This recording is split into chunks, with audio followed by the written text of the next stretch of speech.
This episode is dedicated to Shinchan, Joy, and Rihanna for becoming our newest Southpaw supporters and helping to make this project possible. The Southpaw podcast and project is supported entirely by listeners like you. If you want to support the work that we do, please leave us a 5-star review wherever you listen. Share these episodes, follow us on social media.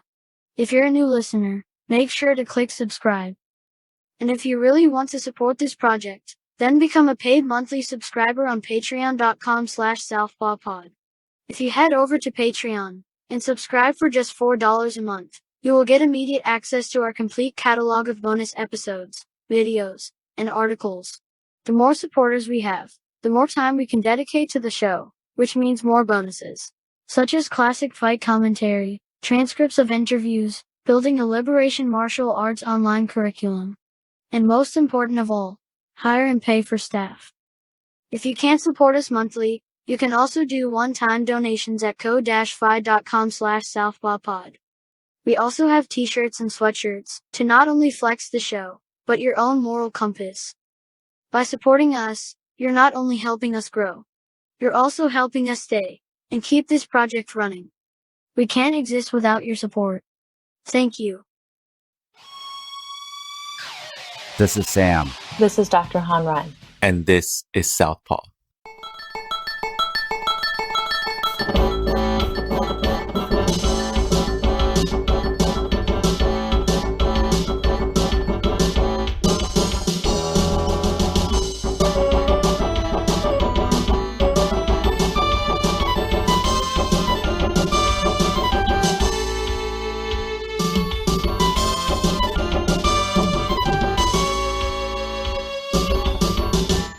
Today on Southpaw, we have decolonial psychologist and therapist to the TikTok generation, Dr. Han Ren. Hi, Dr. Ren. Hi, how's it going? You know, it's like a constant Groundhog's Day, I think, especially with the pandemic. Absolutely. I feel you. So let me start off by asking, when you make your TikTok videos, do you choreograph your dance moves ahead of time or is it all freestyle? Historically, it's been all freestyle. I am known for my terrible dance moves because I don't have very good rhythm. But I've been trying to get into some of the trends and memes a little bit and like actually do some of the choreographed dance moves. So that might be a new addition to my content someday soon. Yeah, I think TikTok now is known for so many other things, but when I first got on, and probably when you first got on, it really was like 80% dance tutorials. And a lot of the creators who teach you how to dance do such a good job breaking it like step by step. So I think TikTok might be a vehicle where a lot of us can learn how to dance a little bit. Yeah.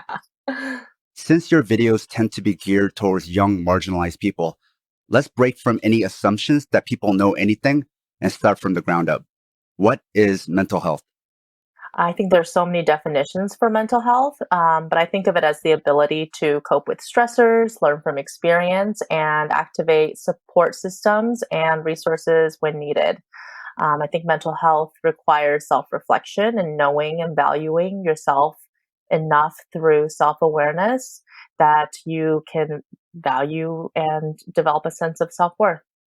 And what do you mean by self-worth? Just knowing that you are lovable and that you deserve to take up space in the universe. Is mental health the same as emotional health?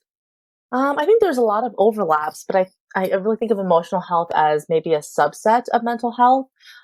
Feelings get a really bad rep in our society, and we kind of tend to think of it as, weakness or frivolous, whereas I think of feelings as such a necessary packet of intelligence that tells your thoughts and the rest of your brain like what to do next, and is a huge part of decision making. So, emotional health is really the ability to identify and experience your emotions as they come up without trying to change them or avoid them or, fit them in familiar talk tracks that we're more comfortable with, whether it's actually good for us or not. I was just thinking about what you just said about feelings, and I saw a recent photo somebody posted online where they took a picture of all the best-selling self-help books right now at a bookstore, and all the books were called something like fuck your feelings or Really? yeah. Like it was all something about unfuck yourself or all those kind of ideas. So I think that speaks to your point, even in pop self-help, that idea that feelings don't matter. I think, maybe this is coincidental, but I wonder if this is related to pandemic times because right now, to feel deeply can become so unbearable because we have all this extra time and, space and isolation. And to really feel your feelings can be very distressing. So I wonder if people are, really gravitating towards books to help them numb some of that in order to better, cope. But I think ultimately, if you can like develop a toggle switch or like a dimmer switch for your emotions, like, that is part of like emotional health and mental health because you can't be like just so dysregulated and distressed all the time.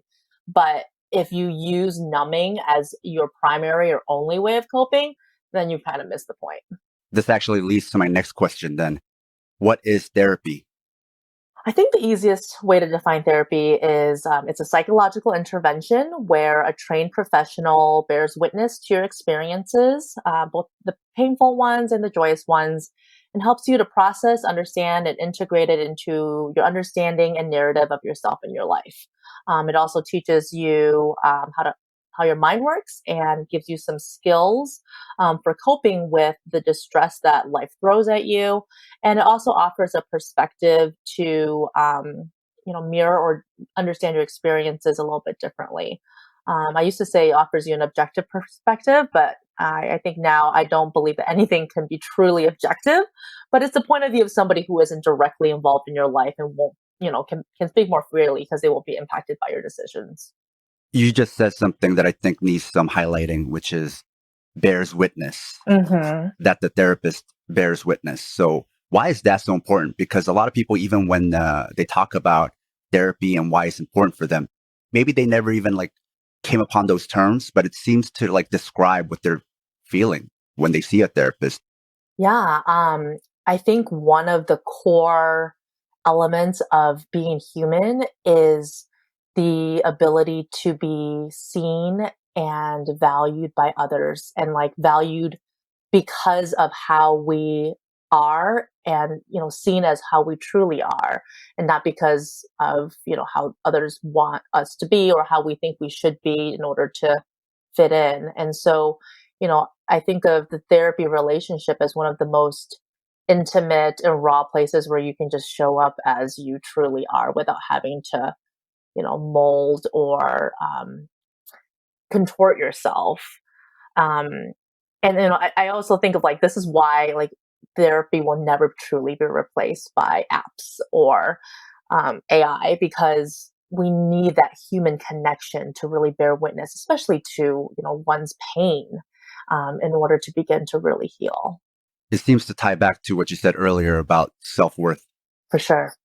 I know a lot of people who've been to therapy, myself included. I also know a lot of people who've never been to therapy. I want to avoid blaming it all on stigma because I know a lot of people who don't go to doctors or dentists, period. I get stigma as a real thing, but I also want to be sensitive and avoid carelessly throwing around simplistic explanations that can come from internalized privilege. A lot of not going to therapy has to do with costs. A lot of not going to get any form of treatment has to do with costs. So I don't want to use not seeing a therapist as a way to further stigmatize and victim blame the poor. So for a variety of reasons, many people may be unfamiliar with therapy. It's something that's never seemed realistic for them, almost alien. So as a therapist, can you educate us on the benefits of therapy and how it can be useful? Assuming you find the right therapist, of course. Yeah, I think, the right therapist is really key, but being able to work with a good therapist is like looking at your internal self in a mirror and being coached on ways to make changes in the directions that you seek so you can live towards the values that are important to you. I it's like a set time that you hold regularly, whether you have a lot going on in your life or not, to help you clarify both big picture goals and also minutia that really influence your self concept and decision making. I think having that regular frame for self-reflection can be hugely helpful with both accountability and just like giving your brain and body the space it needs to grow and develop.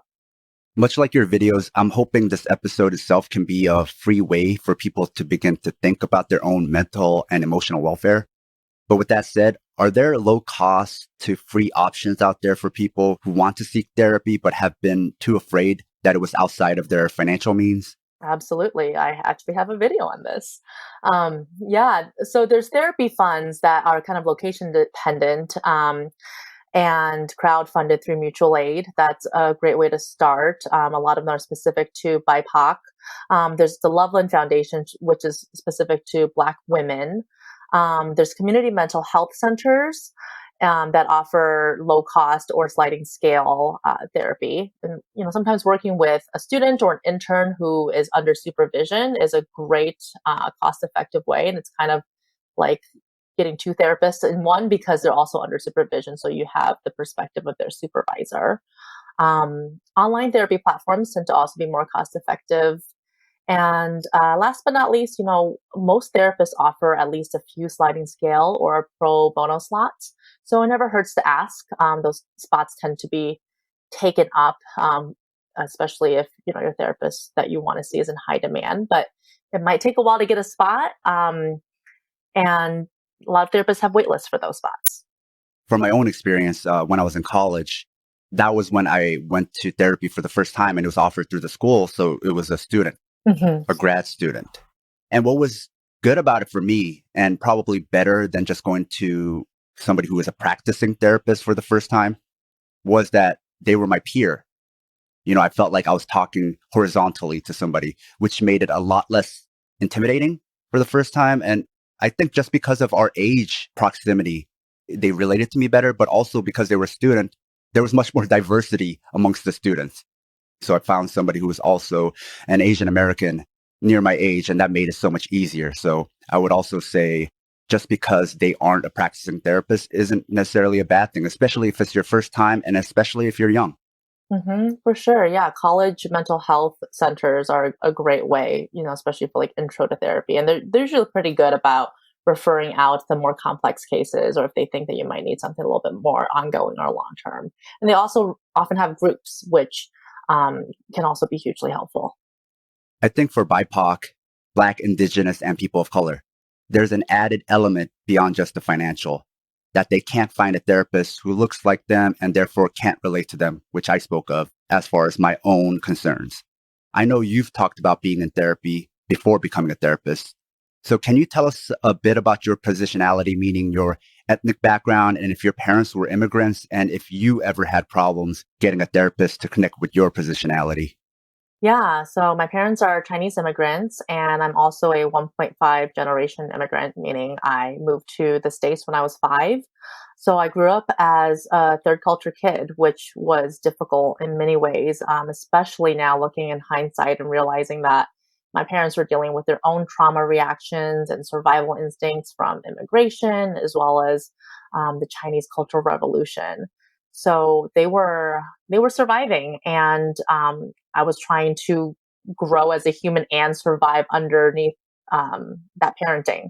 So when I first started therapy, I was 14, and there was a sense of desperation and urgency to really feel heard and validated.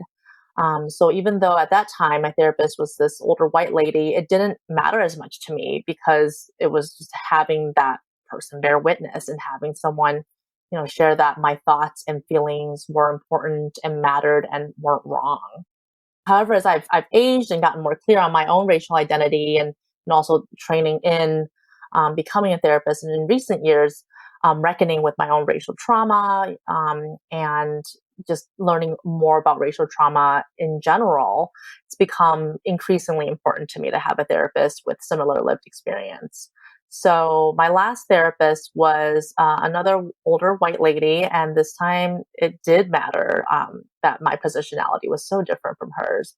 And she just didn't know what she didn't know, and I couldn't deal with the ways that the white supremacy culture showed up in the therapy room. So had to find a different therapist, but my current therapist is a woman of color, and she's really wonderful. Realizing that this was the first therapist of color I've ever had in my life, and I've been to a lot of therapy. So it just really shows how white dominated this field is. And a term you used, racial trauma. Can you explain that to us? Yeah, it is the trauma that we experience from living in the United States as a person of color. And I think to some degree, every person of color experiences a form of it. And I think it's gained so much more traction and validity in the past 4 years, since Trump was elected, because it brought to the surface all of this racist, vitriol that people were holding, both like the very, overt racism, but also like the covert racism. And, it's always existed, but I think before Trump, there was a lot more gaslighting of it. Like, oh, it's fine, you're too sensitive. But now, a lot of people are speaking up and saying, like, my sense of safety and the way that I approach the world and my anxiety and my hypervigilance are all so tied up with my identity. I've had a lot of peers who've gone to therapy or even just like well-meaning people around them when they describe their racial trauma. Maybe they didn't have words for it yet. They didn't know how to call it racial trauma, but what they were describing was definitely trauma from racism. And people would just chalk it up to being depressed. Like even a therapist, they just say, oh, you're just depressed. And it's like, okay, maybe ultimately I am depressed, but how I got there right, like matters. And also understanding that it's not like something temporarily within me, but it's like this permanent condition that I'm going to be living in. Then the therapist's approach has to be different. So even if it's depression from racial trauma, they have to understand what the origins are. So I think to your point about gaslighting, for a lot of us, we were gaslit into thinking, oh, it's just depression.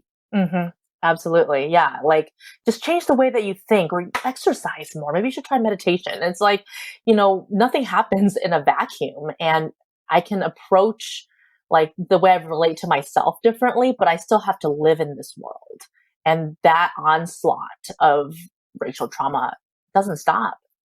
Along those lines, then, what are the origins of Western psychology as we know it? Yeah, so I really think of some major eras of Western psychology. We think of Western psychiatry with Benjamin Rush, who was one of the signers of the Constitution.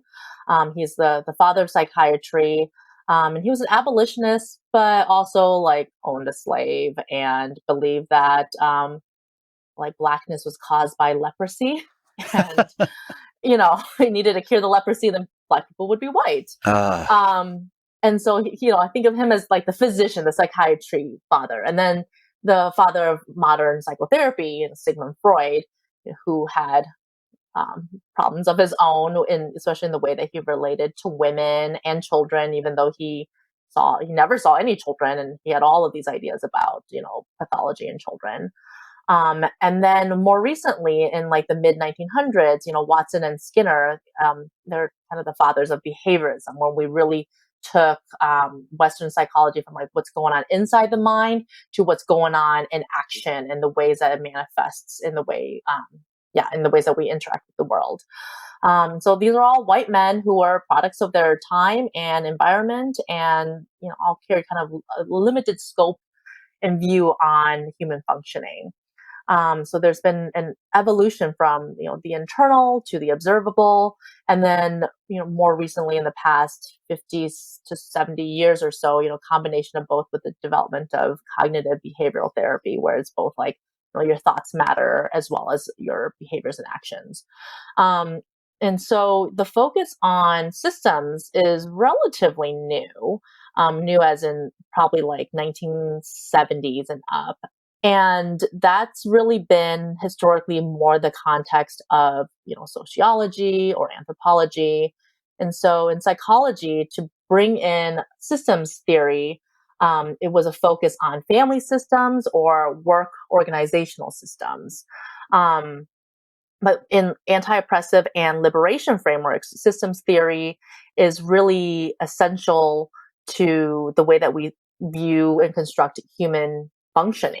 We are all embedded in nested systems. So Bronfenbrenner's ecological model is, from the micro to the meso.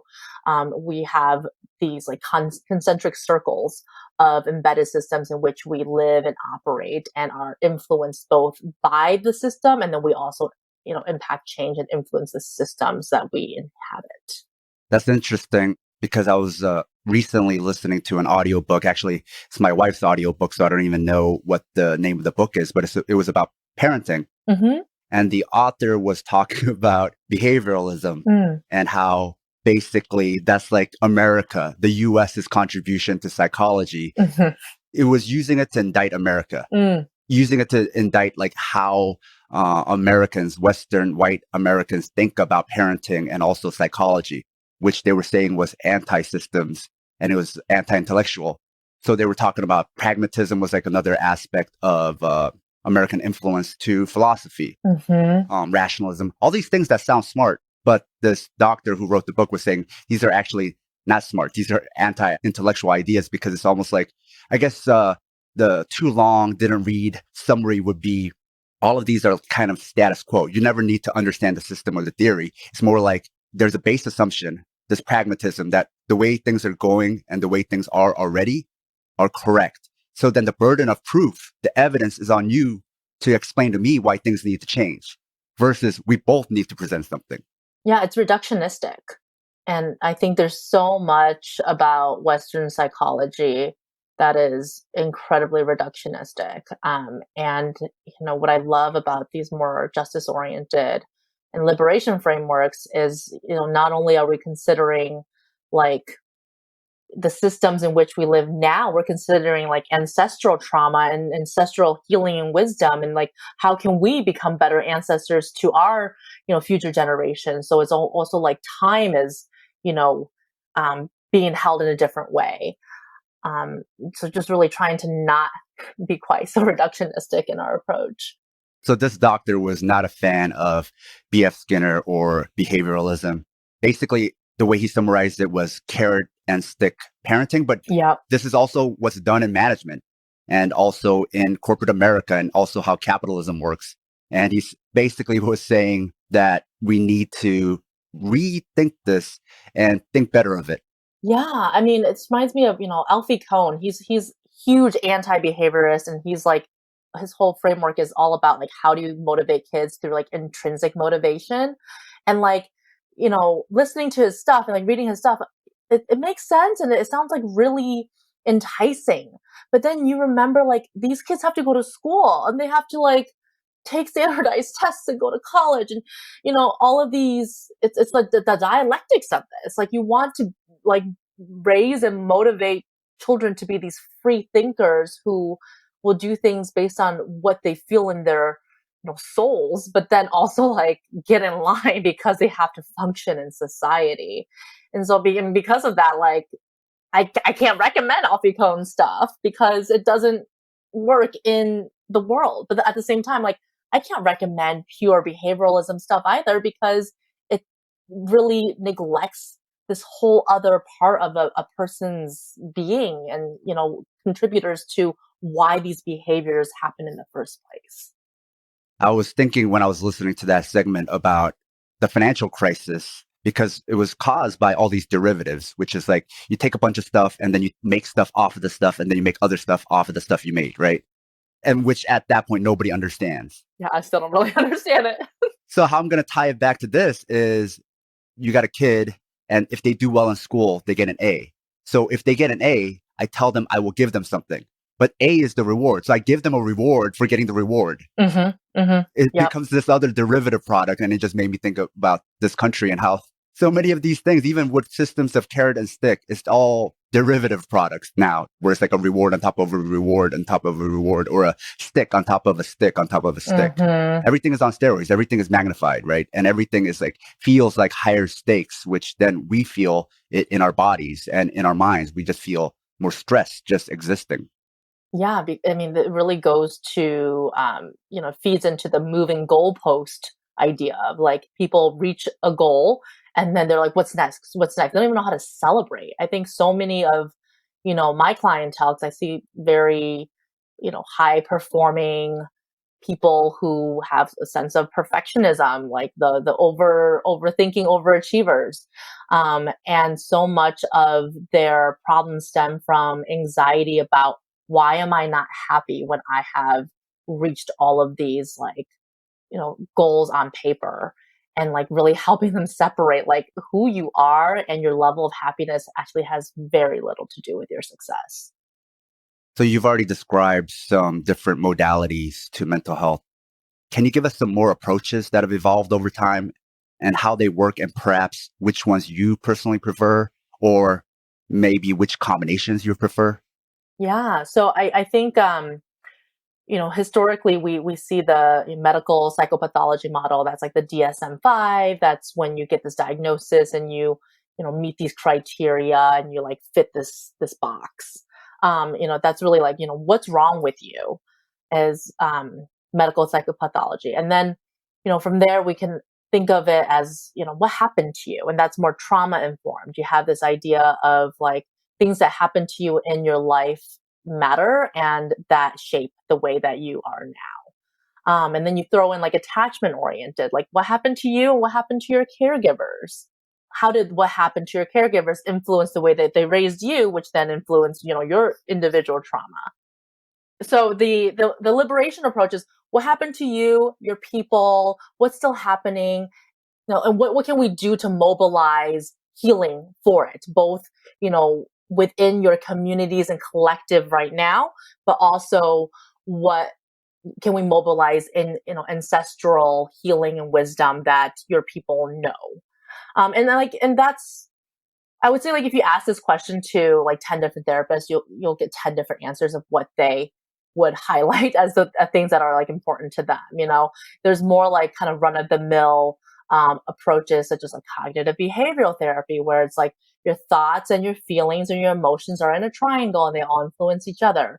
And from there, there's like these third wave cognitive therapies, which, is based on CBT, but then also involves like a degree of mindfulness, like acceptance commitment therapy, or dialectical behavioral therapy, which is often used for people with personality disorders and just like difficulty with emotion regulation.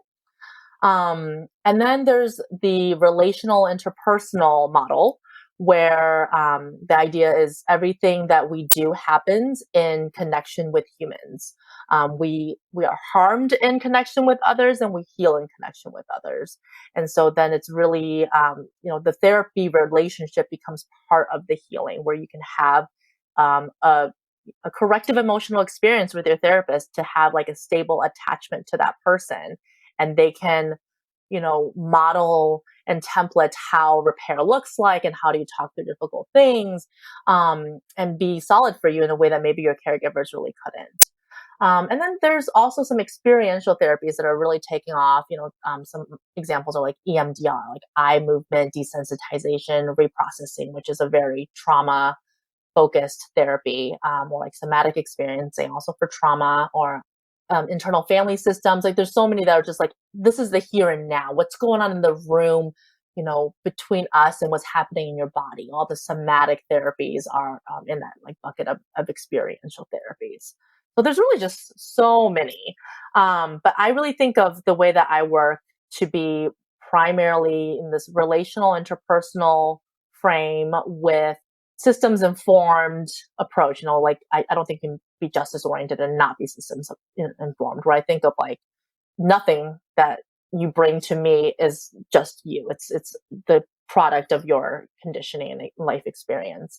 And then when it comes to like the skills that I help people build, I like to draw on ACTS, which is acceptance commitment therapy, which is, has some like roots in mindfulness and not judging the like our thoughts good or bad, or like not trying to change our thoughts, and how do we sort of make peace and accept our thoughts and sort of diffuse from the ones that are more distressing. And then recently I've been studying a little bit more on radically open dialectical behavior therapy, which is a skills type of therapy for people who are over controlled. So people who tend to be really rigid, like highly perfectionist, highly anxious people who like to have a lot of order and rules. And something you already touched upon is white supremacy.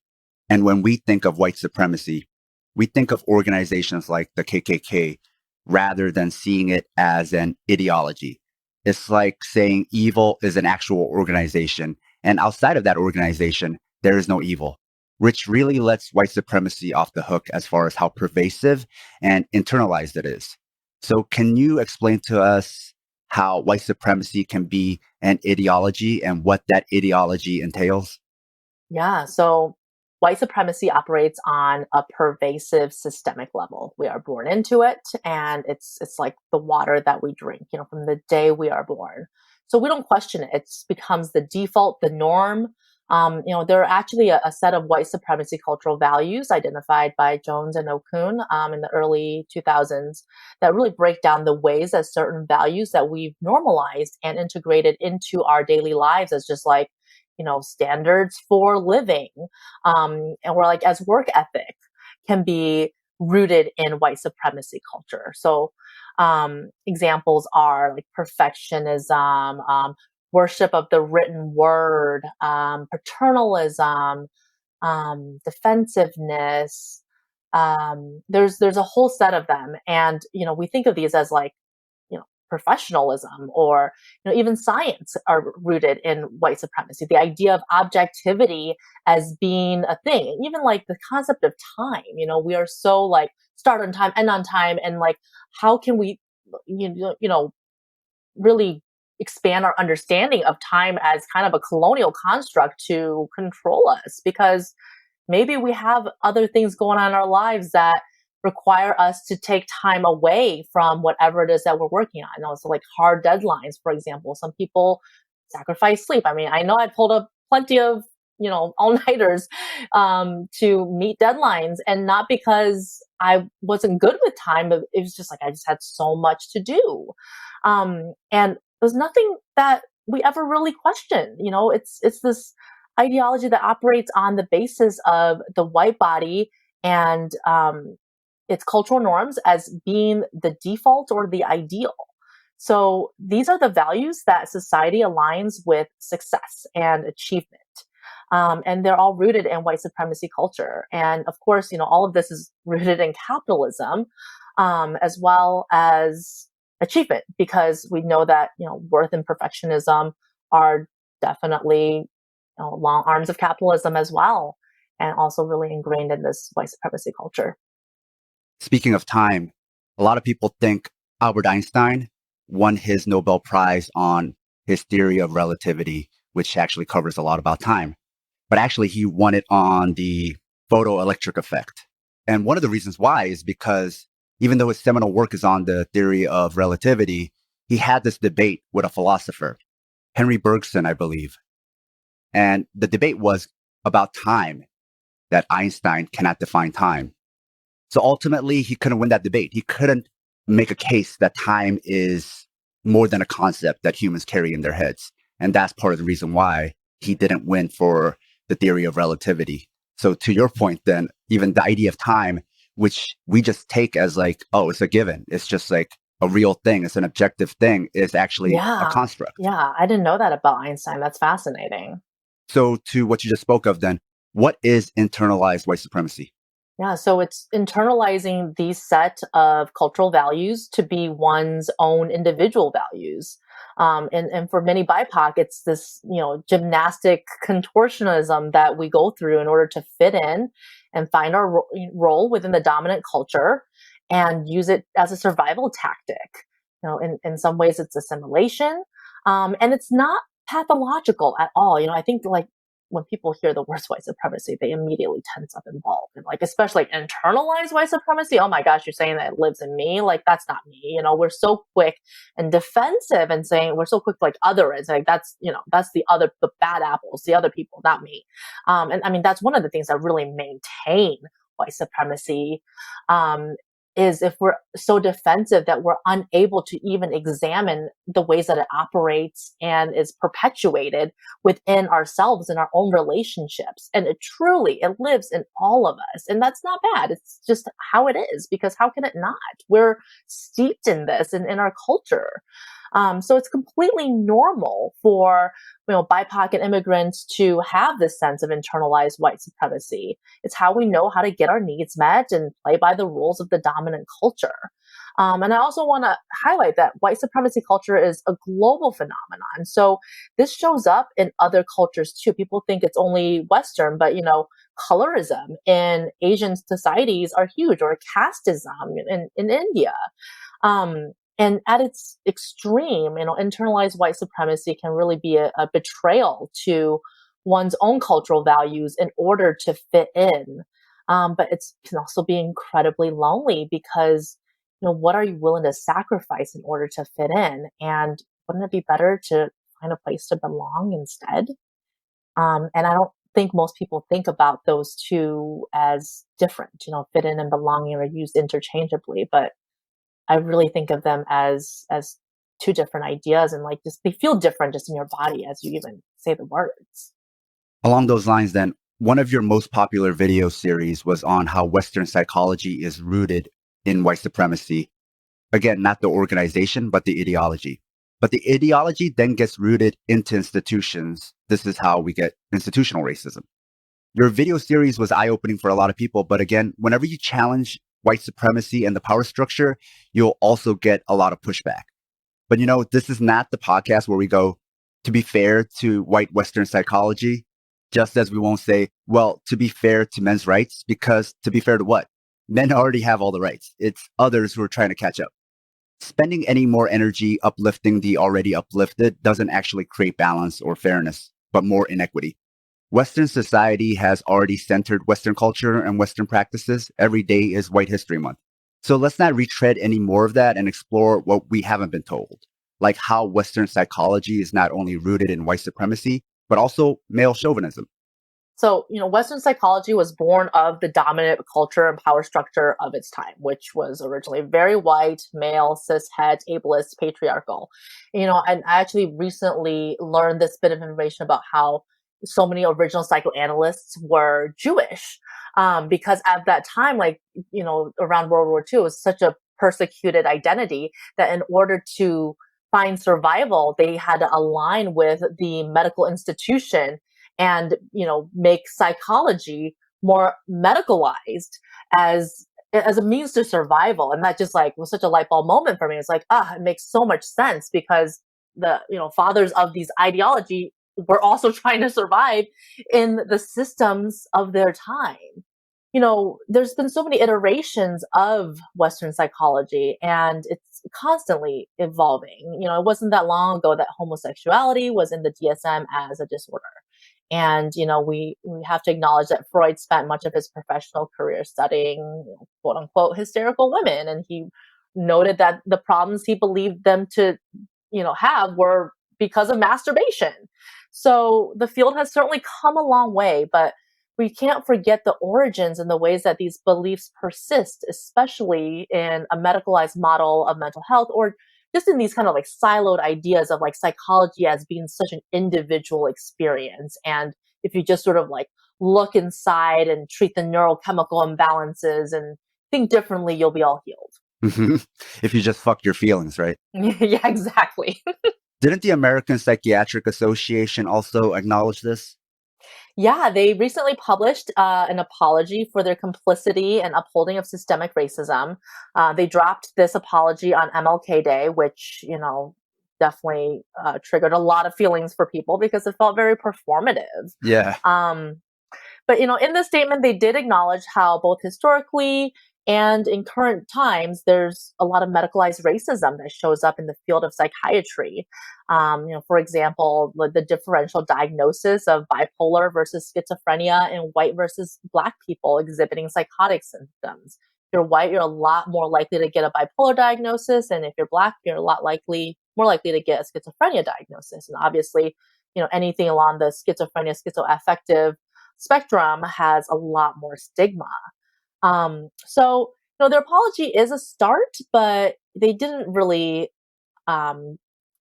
identify any action steps for change. And, it's pretty inadequate considering how overdue it was. and their lack of action steps. And also, if you look at their executive board, it still consists entirely of white presenting psychiatrists. I think also in your videos, you talked about how a lot of research into what we think is just universal mental frameworks was based off of studies done on volunteers of students. And the students were mostly, white men. Yeah, white college students. Yeah, white college students, obviously educated, probably mostly rich. So then you use that to universalize. So that in itself was another example that you gave that I wanted to mention about white supremacy and male chauvinism rooted into psychology. Yeah, for sure. People don't know fitness and health and weight loss. A lot of the studies are also done on men and also on male rats. So, so there's a lot of that rooted in health and fitness, weight loss, all that. Yeah, yeah. Also, the American Psychiatric Association, what ties to that and what that makes me think about is the studies, the psychological experiments and studies scientists were doing on Japanese Americans in the American concentration camps during World War II. The chrysanthemum and the sword study, which really legitimized the mindless, submissive Asian myth, which we live in, especially for Asian Americans. We live in that. If you're born here, you are born into that belief system, and then you might buy into it yourself. Actually, everybody listening to this should also do their own research. Just start looking stuff up. You'll find so much more than the stuff we're bringing up. And because there's so much more, you might even be horrified at how much you find. Yeah, it is kind of horrifying once you start digging. Goes back to like these base assumptions, right? We didn't even know to look because we just didn't think there was anything to look for. And then once you do, you realize there's a lot of stuff. Yeah, yeah.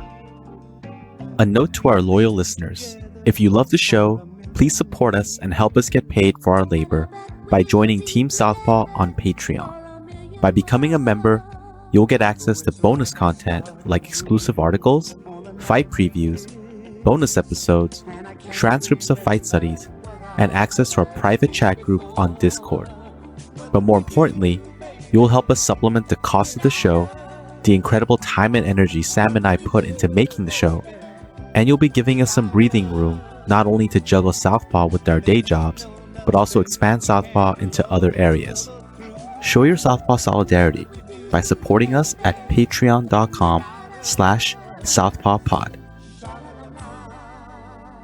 I know you have a video about therapy being political, but did you yourself as a therapist always know this, or did you come to realize this later? Oh, this definitely came later. I went to a grad program with all white professors. And, they were still teaching cultural competency, which we know is an impossible ideal. You cannot be competent in every single culture. So now we think of it as cultural humility or cultural awareness.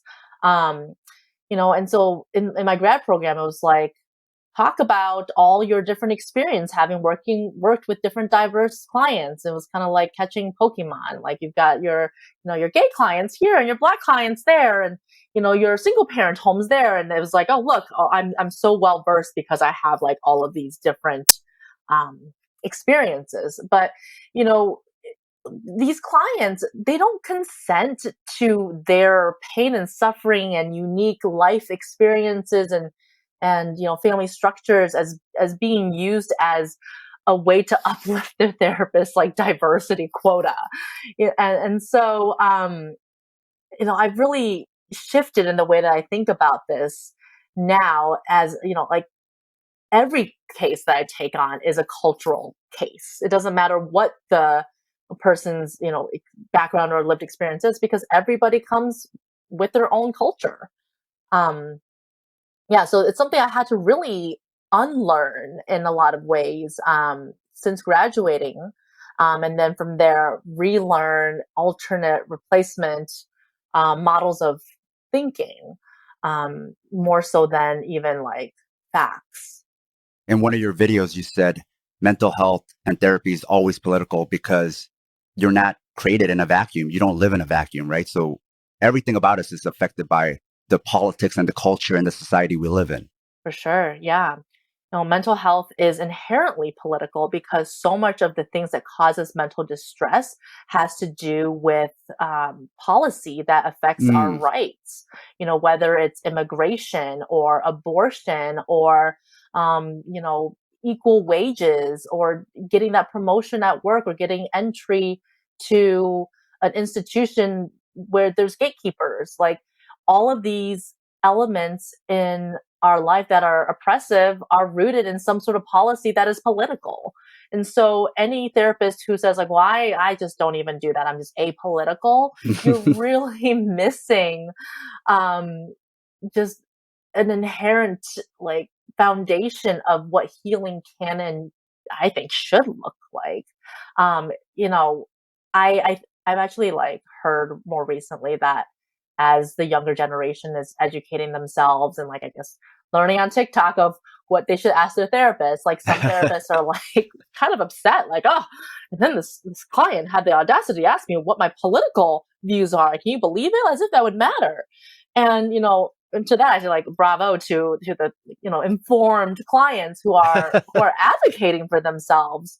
But it's also just like it's time to really get with the program for people who have been practicing in this one way, thinking that they can be this blank slate.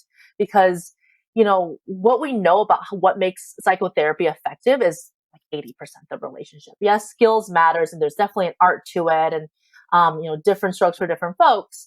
But if you have the ability to bear witness and make your clients feel seen and heard and valued in a way that is, you know, reflective of their lived experience. And a lot of that comes with a degree of alignment and, you know, sometimes self-disclosure.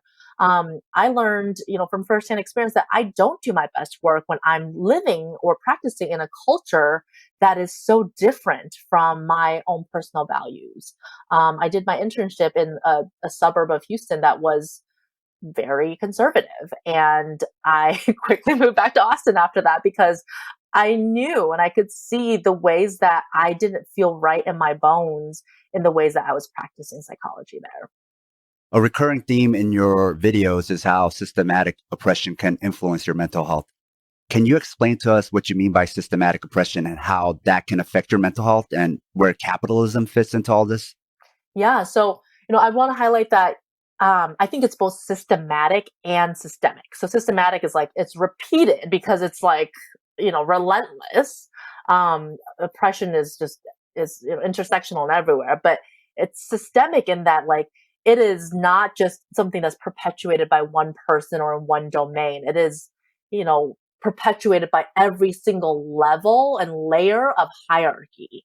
And, you know, for an example, it's like, you go to work, you have your immediate boss who may be, you know, telling you to do some things because of their boss. And then like their boss is getting their orders from like the bottom line of the organization. And this organization has to compete with other organizations that are like them in the ways that they're iterating. And, you know, so much of the struggles that a lot of my high achieving corporate clients are going through is the inherent systems of work that they have to live by, you know? So like, even if their work offers them like really awesome benefits for, you know, paid time off and nice perks and mental health care, like at the end of the day, they are still goaled by these pretty rigid metrics. And so much of what I've heard about how mental health is talked about, it's like bring your whole self to work and just, you know, be authentic, unless your authenticity is like too much, and then you might just want to keep that under wraps. You know, like if you're like not like performing in your depressive anxious state, but you need to be hospitalized or, you know, are feeling suicidal, or, you know, just like it's like, yes, be your authentic self until you can, you know, no longer be palatable to us, and then go hide that and go take care of that somewhere else. And I think that absolutely is rooted in capitalism. Like we have the best intentions. I think like organizations do have the best intentions, but after a certain point, when you are trying to compete with the bottom line or your workers' health, you know, mental health being one element of that, the other one's just like hours that people have to perform are, you know, not sustainable. Like the dollar tends to win. And so then you start seeing your workers as replaceable and, you know, no longer take care of them to the point where some of them really need.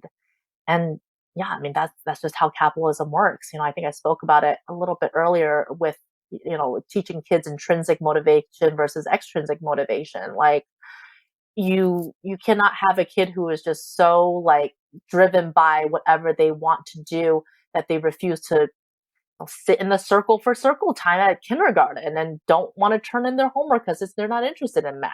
Like, this is not a kid who will do well in the world that we have set up. So it really is the tension, the dialectics of it. Yeah, there's that classic song by Dolly Parton, Working 9 to 5, and she recently redid it, right? Where she changed the lyrics to Working 5 to 9. Going back to your point about time and how we have to live by our work schedule, our life has to revolve around our work schedule. Yeah. And I mean, especially women. And like, we're really seeing it in this pandemic, when there's no childcare, when there's all these like homeschooling, like it's the women's careers who really suffer. It's the women who are still kind of expected to carry on the lion's share of both, things going at home and in their office, especially women who hold high power, high prestige jobs. I mean, but women with all types of jobs, it's really unsustainable. Another recurring theme in this podcast is the topic of decolonization. So for you as a psychologist and a woman of color, what is decolonization? I think of decolonization as examining the systems in which we are embedded and really finding the areas that can be, unlearned and relearned or rediscovered that better suits humans and the ways that humans are structured. It's finding the ways that power over dynamics operate at every level of our lives, and questioning like which of these values do we need to keep and which can we find some ways to depart from.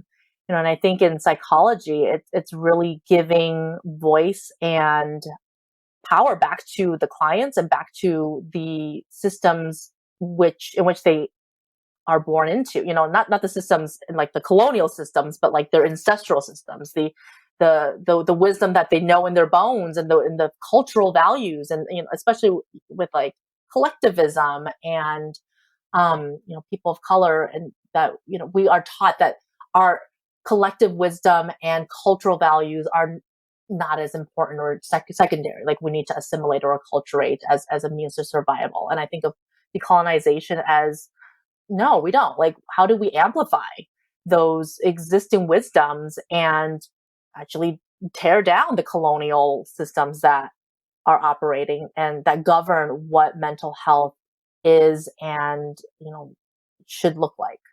I spoke earlier about how poor, and in particular, poor people of color, are stigmatized. And one of the ways Western culture rooted in white supremacy has done this is through IQ. You made a great point about how intelligence and IQ are not the same. And I think this is liberating for a lot of people to hear who often feel like imposters. So can you talk to us about intelligence and IQ? Yeah, so there's so many different models of intelligence. And, when we think about intelligence on the paper, all the standardized testing, the IQ tests that happen, and we think about things that can be measured. And so then we're not thinking about like kinesthetic intelligence or like music or even intrapersonal wisdom. Like, some people are just very in tune to what's going on in their bodies, whereas some people are really have no idea that they even are connected to their bodies. And so there's intelligence in all of these forms that are just not easily measured. And so we kind of like forsake those and say, okay, let's put intelligence in this box, and that's through IQ. And so CHC theory is like the leading. It stands for Cattell, Horn, Carroll theory, and it's like the three psychologists who came up with this. And like there's the IQ tests are really rooted in these theories. They break intelligence down into 13 domains of measurable cognitive abilities, and they are like verbal comprehension, fluid reasoning, visual spatial reasoning, processing speed, working memory, auditory processing. There's so many that can be measured, and some of them tend to be a little more innate. I guess nothing's like truly innate, but they tend to be more Consistent. Yes, they tend to be consistent throughout the lifespan. And those are things like memory and processing speed. But then we also have these domains that are very much influenced by the quality of education that you get, such as, verbal comprehension, or, the domains that we consider crystallized intelligence, things that we know by learning. And so, of course, children who get really good education, and especially really good early childhood education, are going to have better verbal comprehension. They are exposed to books and, preschool. So, if when we determine who gets services and who is deemed like special education or has a learning disability based on the results of these tests, and only the results of these tests, of course, certain categories of children are stratified into these lower intelligence or more limited functioning. And that's not always a reflection of their abilities, because they may have, intelligence in areas that are not measurable by an IQ test.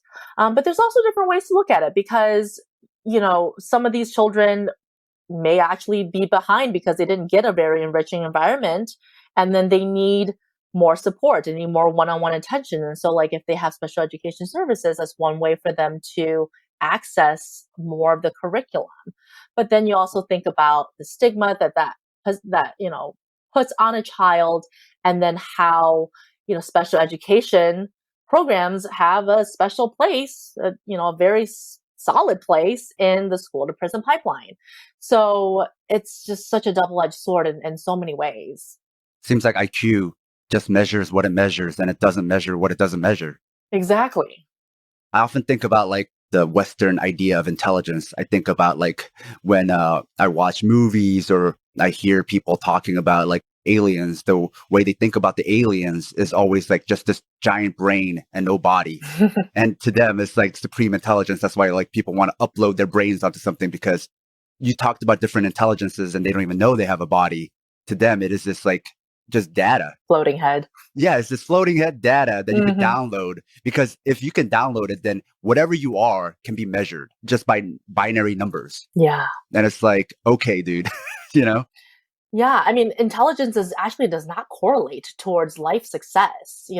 I think of, the higher intelligence people who, intelligence in the IQ way, but also in the broader idea of intelligence as a construct. People who are more intelligent tend to have more anxiety and depression. They tend to be twice exceptional, where they are also struggling with something that is an area of need in some ways. And life is just harder in some ways for people who are extremely intelligent. Can you imagine not feeling like anybody in the world gets you because they just do not fire in the same level of cylinders as your brain is firing? It'd be really lonely. And so we tend to really put intelligence on this pedestal, but it's such a small slice of, what makes a person fulfilled and happy and successful in all definitions of the word success. Yeah, I often wonder how much of it is the tail wagging the dog, meaning, is their intelligence making them anxious, or is their anxiety, their perfectionism, their obsessiveness makes them score higher on certain tests, or especially standardized school tests? Yeah, that's a great question. Because I know a lot of very quote unquote successful lawyers, and they all are insomniacs. And they actually have told me, a lot of them have independently come up with this conclusion that they didn't want to get any treatment for their insomnia. And secondly, they have a lot of obsessiveness and anxiety, and they don't want to manage that either, because they say that's what keeps them sharp. That's what makes them smart, because they'll keep repeating these things in their minds over and over. So it's do they really have an innate good memory, or they just ruminate on the same thing over and over so they never forget? Mm-hmm. So that's what I mean by the tail wagging the dog. Yeah. If you're willing to kill yourself and ruminate on some kind of project for a company, then your company will reward you. Oh, absolutely. So a lot of those tests will reward you for those unhealthy behaviors and say you're intelligent. Capitalism will reward you for the right kinds of mental health issues if it benefits their bottom line. but will punish you for the ones that don't. And if you burn out, then that's an individual moral failing. It's your own weakness. But my point is then maybe we're measuring this thing backwards and we're measuring like anxiety or these unhealthy things, like even a lack of compassion or empathy, and saying those should be lauded. And so instead of making you feel bad about it by saying these are anxiety or things that are not serving you or society, we're going to say you should be proud you're like that. Yeah, and I mean, I think there's like a balance of with all of this, like to a certain point, like it really can breed quote unquote more success. But then, yeah, what you're describing is like at the cost of what? Like, how exhausting must it be to be these people? Something we have all heard is fight or flight. But as an immigrant to this country trying not to get ostracized, neither of those really resonated with me. But then you talked about another response, fawning. Can you explain what that is and why we do it? Yeah, so fawning was coined by Pete Walker in the early 2000s, and it's kind of this fourth trauma response. So fight, flight, freeze, and fawn. Fight, flight, freeze are very like nervous system autonomic responses, whereas fawning is a learned behavior. It's when children beginning, this is all rooted in childhood and early attachment wounds.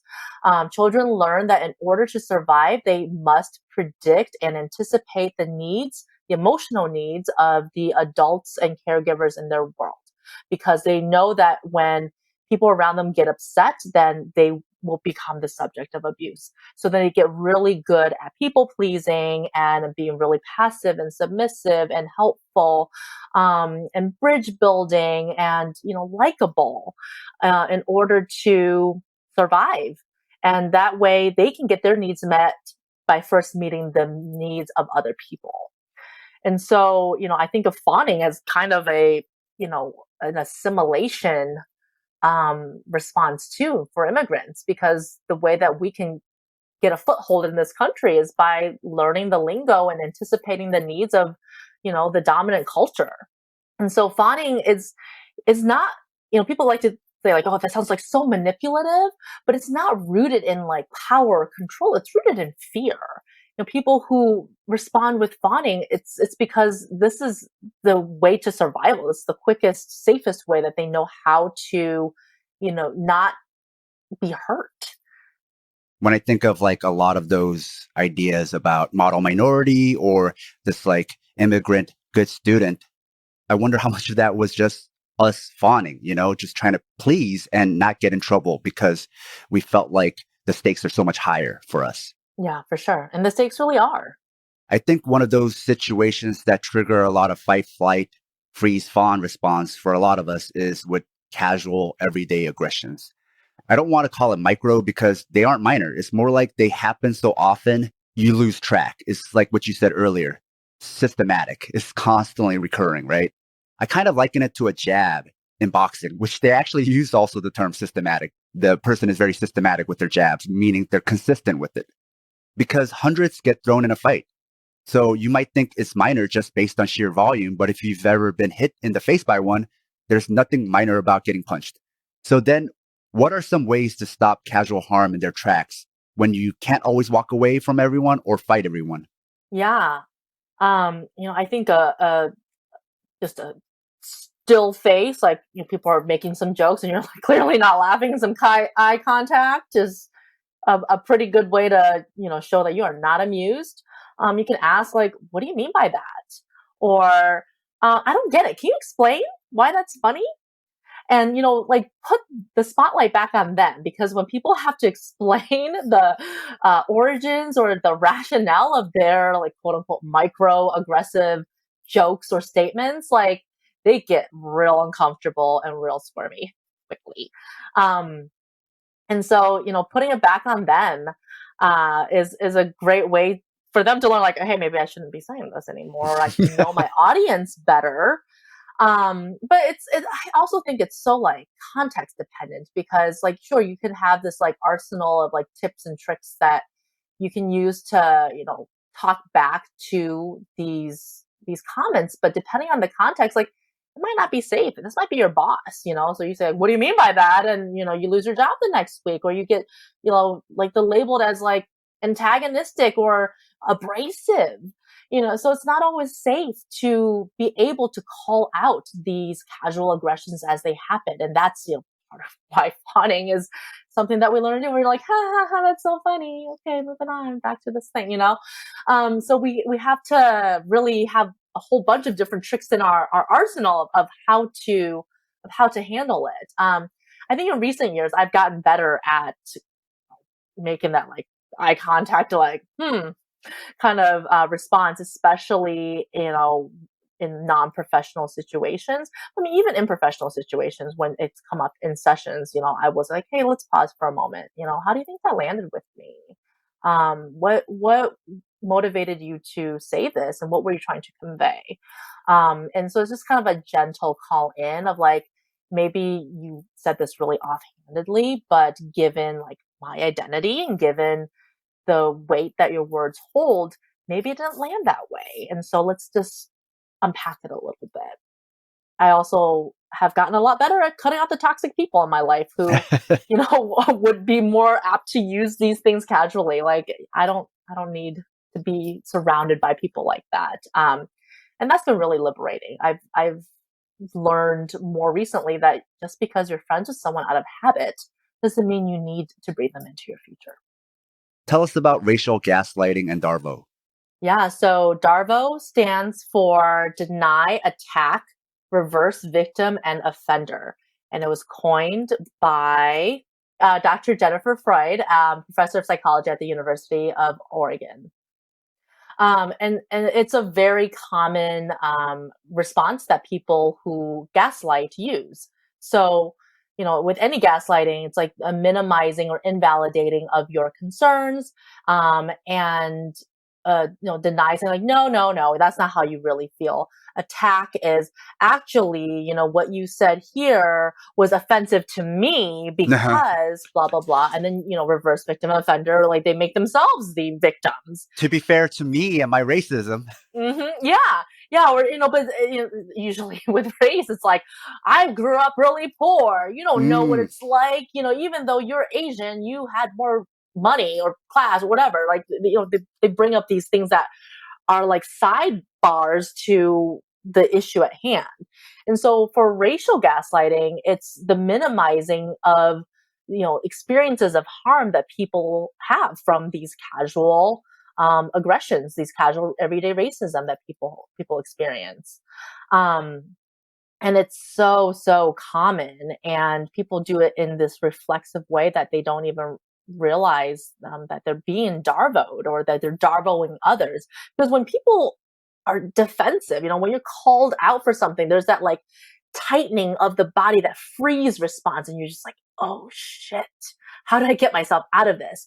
And, just as a pure survival instinct, the quickest way is like, okay, it's not actually my fault. And here's why.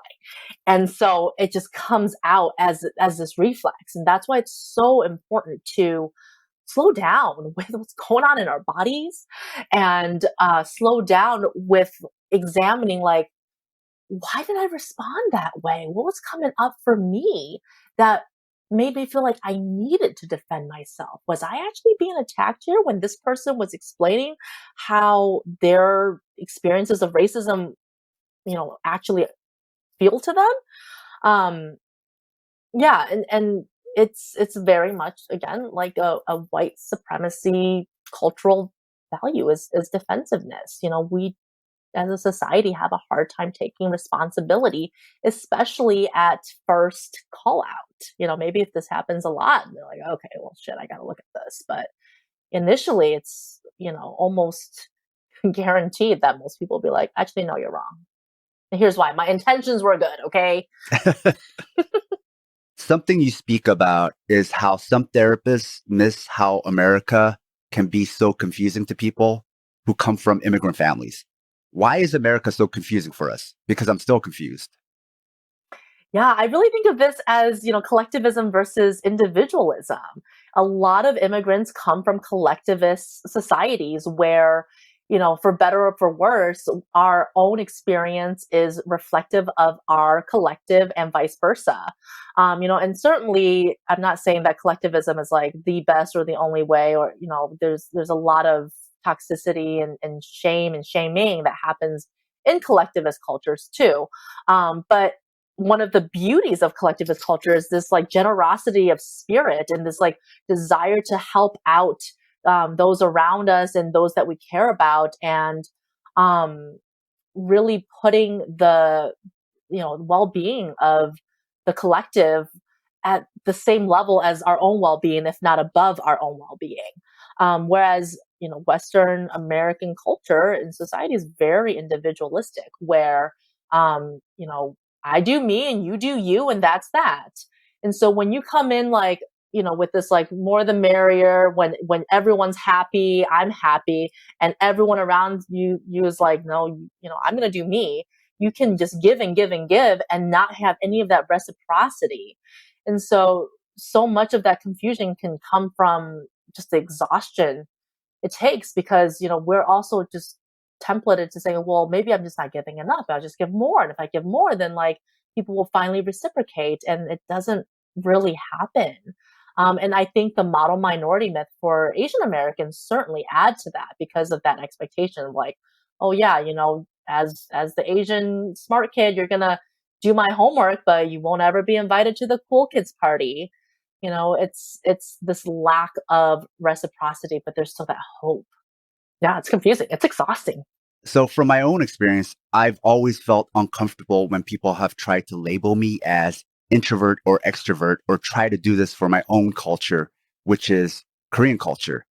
At first, it was a gut response, even as a kid.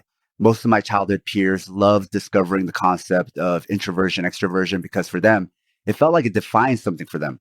Whereas for me, it was the opposite of liberation, but trying to force a round peg into a square hole. It was confining. I feel the same way with those corporate personality tests that try to fit you into some kind of ABC box. As an adult, I can now put into words what that gut reaction was, which is this Western framework of subject and object, you versus me, or me as an individual and how I relate to others, or me as the subject relating to objects. But as a Korean person, if I want to say my parents, I say 우리 부모님, which translates to our parents. Even though they aren't your parents, everything is a collective we. There is no stranger. Everyone is an aunt or an uncle, ajashi, ajumma, imo. So I still tend to say we a lot in English, which white Americans keep joking that it's a royal we, and they mean that as a negative, like I'm being like arrogant or something. But that's their framework. For me, I'm still very much collectivist. So a lot of these individualist frameworks of understanding the self is still not only confusing, but it makes me uncomfortable. It also feels like gaslighting, because it's saying their individualist thinking is the default. I find this especially to be the case when I talk about politics. Their way isn't conditioned. It's just like a feature of reality. Yeah, objectivity is a thing. Yeah. It's not a thing. Yeah. And it's like people get so offended when I talk about like, no, I don't like those like Myers-Briggs tests, or I don't like introversion, extroversion. It's like, if you do, fine, but I don't. But it's like the fact that I don't like it offends them in some way, which speaks to like how I have to validate their system. Yeah. I mean, they're also not the most psychometrically sound. They have some face validity, right? It's like, ooh, I'm a Sagittarius, I'm a Scorpio, it's kind of the same thing. Like, I'm an ENFJ. Yeah. Yeah. I heard for a while those used to be popular in like dating profiles, but I heard that went away. So that's good. Thank God. Something I found liberating is when you talk about the difference between guilt and shame. Can you talk to us about that? Yeah. So a lot of people tend to use those two words interchangeably, but we think about guilt as I did something bad, and shame as I am bad, as my person. And I think shame also gets a bad rep, and I'm going to make some videos on this too, because we also tend to think, even with that distinction of guilt and shame, that like shame is this inherently bad, terrible thing. And so we're like, how do we get rid of it as fast as we can? So because it feels so icky, like it is, the stomach dropping sensation. But there's a difference between like this trait as a pathogenic trait where, it becomes part of who you are, versus shame as a state where it is a temporary discomfort, unease, stomach dropping sensation because you actually did something really messed up and you need to learn about it. You need to learn why you're feeling this way and how you can sort of metamorphosize some of this uncomfortable, healthy, adaptive shame into guilt. Because when we're in shame, we can't act. We're just like, oh shit, oh my God, we're stuck, we're paralyzed. But when we're in guilt, we're like, okay, like we need to, make repairs. Like this is the time for us to spring into action to like, right some of the wrongs that we've done. And because I think so many people in our society are just so uncomfortable with shame at all, we try to jump preemptively to guilt without actually like learning and sitting and getting to know the features of the discomfort of this shame. What is it teaching you? And this is absolutely related to white fragility, because with, white supremacy culture, it's like, this is gross, defense, Darvo, get rid of, like, I'm not sitting with this. Why do I need to sit with this? I didn't do anything wrong. Or like, oh shit, I need to be a good white person. What's like, the Robin DiAngelo says like the good versus the bad white person.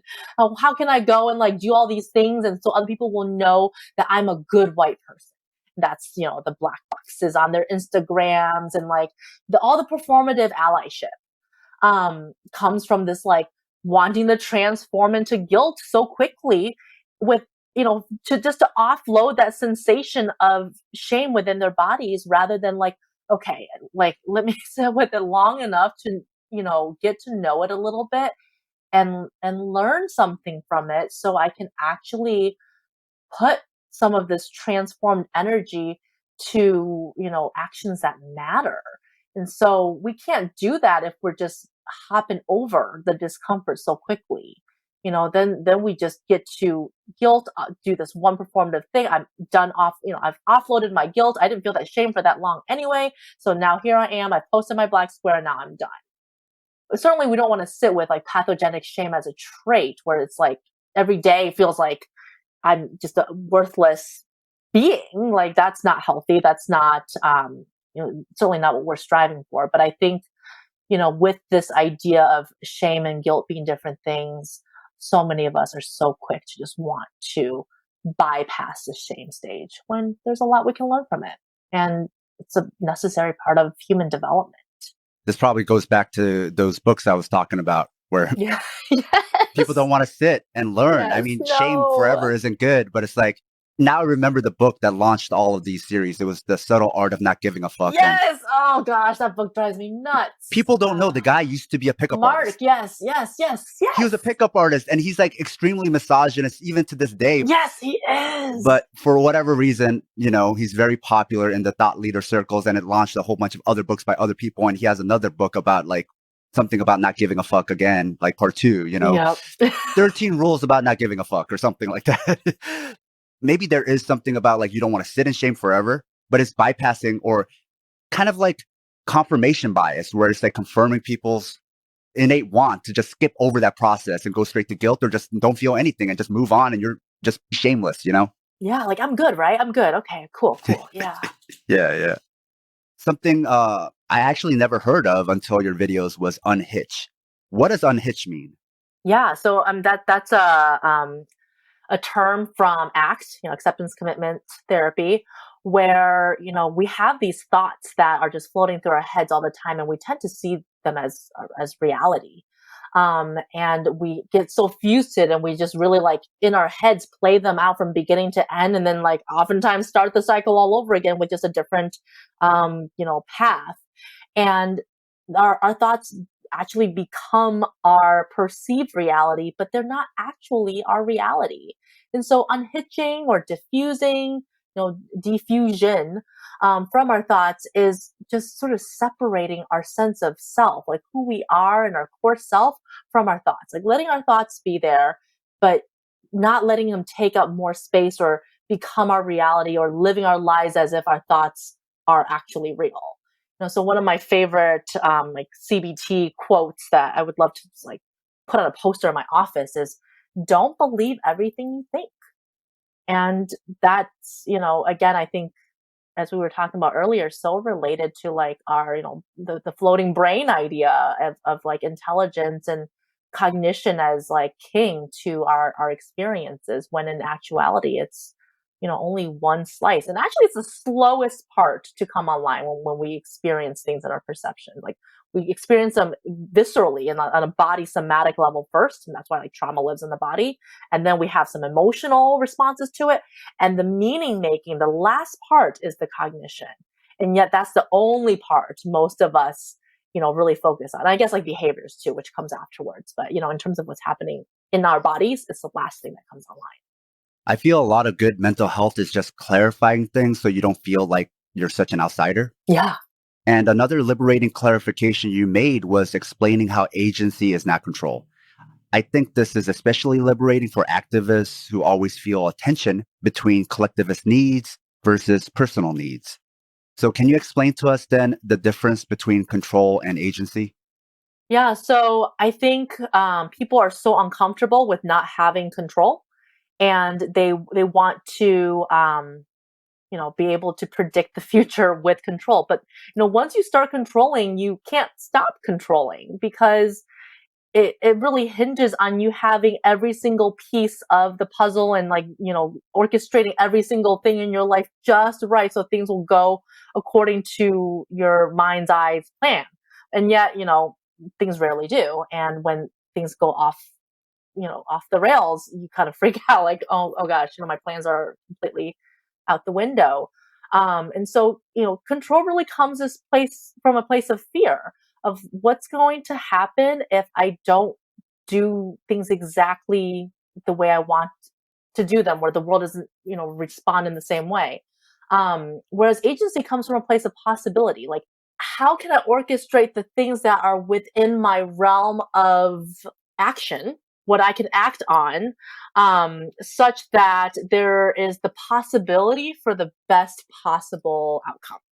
So then the unknown becomes exciting, because it's like, ooh, potential. What can happen here? Like I'm ready. Like whatever will happen, I'll be able to, tackle. So it doesn't hinge on things needing to happen a certain way in order to feel like you can be in the driver's seat. Things you have power over. Yes, exactly. This is my last question for you. Why is resting a political act? So resting is a political act because it is necessary. It is part of the activist cycle. We must sustain ourselves so that we can stay in the fight for as long as possible. And in order to do that, we have to take care of ourselves. We have to rest. And also, not resting is such a capitalist idea of just like working yourself to the bones always. And so when you take the time to care for yourself, it's a radical act of resistance, because you're saying that like, I'm doing this because this is what I need in order to stay in the fight. And this is also what you may not expect from me. And it doesn't mean that I care any less about these causes. I think of this as kind of like parallel to Adrienne Maree Brown's new book, Pleasure Activism, where she writes about joy and pleasure and, enjoyment of life as being such a political act, because so much of what we, think about with activism is like strife and resistance and violence. Whereas like living well is the best revenge. And it's also just such a necessary part of sustainability for any sort of activism. I think it goes back to what we were talking about just being conditioned and born in this world. Like a lot of people, myself included, have a hard time sleeping in because I feel guilty. I feel not even like a guilt where I'm learning something from it, just like a pointless guilt because I feel like it's unproductive time, because we feel like time is money. Yeah, absolutely. Or, even like the, like a different flavor of this is like, okay, well, maybe I'm not making money, but how can I still be productive, right? Like, can't just listen to music on a Saturday afternoon. I have to clean while I listen to music, or if I'm cleaning, I have to listen to a podcast. I always have to be learning, or I'm going to go on a walk, but I'm going to make sure it's going to be a good podcast so I can feed my brain at the same time. Like allow as much time or value for stillness and just being. And that's ultimately what rest is just letting your body be in, its natural state without trying to get something out of it. I've asked people, when was the last time you bought an album? Because a lot of people love music, right? When was the last time you bought an album, whether it's all digital or not, and just sat there with some headphones and just listened to the album? Yeah, the whole album. Yeah, or just listen to a playlist. Everybody I know, they listen to music while they're doing stuff. And they say the last time they actually just sat and listened to the music and enjoyed the music or really like paid attention to the lyrics or all those things was like in high school or maybe in college. But now they feel guilty where, what? You're just listening to music? You're not listening to music while you're like running? Like music is now just like a soundtrack for working out or running. You can't just listen to music. And so I find a lot of people haven't done that since they were a child. And I think a lot of that is because they feel like now as an adult, I'm not allowed to do that anymore. Mm-hmm. Yeah. I mean, that's why I love live music. Like you go there and you're immersed in that experience. You have the collective effervescence of all these people who are there with the same goals. And, you can't work out or do much of anything besides just like be in the you're forced sweat of everyone else. Yeah, you're forced to have fun. But it's so nice. Yes. So having fun is okay. Absolutely. Your professional opinion is that having fun is okay. Yes, I think having fun is not just okay, it is necessary. It's something I've been telling people in pandemic, almost every week. What are your pockets of joy? How are you finding play this week? You have to play and laugh and find humor and fun because that is what makes life meaningful and worthwhile, especially when we're going through really hard times. I think that's more than enough for us to chew on. I really appreciate you taking the time to talk to us today. So where are all the places people can find you? Yeah, I'm on TikTok as Dr. Han Ren, and I'm on Instagram under the same name. And then you can also check out my website, which is drhanren.com. Cool. I'll put all that in the show notes. Thank you. All right. Thank you so much. Now that's the show. If you enjoyed this episode and find this type of independent media worthwhile, please consider supporting the show on Patreon. We have a lot more episodes like this one in the works, but need your financial support to keep the show running. Even a few dollars a month goes a long way. No one does what we do, and it's all being funded by you, the listener. In return for supporting us, you'll gain access to lots of bonus content along with our private Discord chat. Even if you can't support us, there's a lot of free bonus content there as well. We also have an online store if you want to show your Southpaw solidarity by wearing our swag. You can find all pertinent links at southpawpod.com. And if you can't afford to support the show and still want help, please leave us a 5-star review wherever you listen. This makes it easier for others to find us. And don't forget to share your favorite episodes or the podcast itself on social media. Tell your friends. Until next time, goodbye. Southpaws. Hitting with the left. Southpaws. Sam. Paul. Southpaw. Southpaw.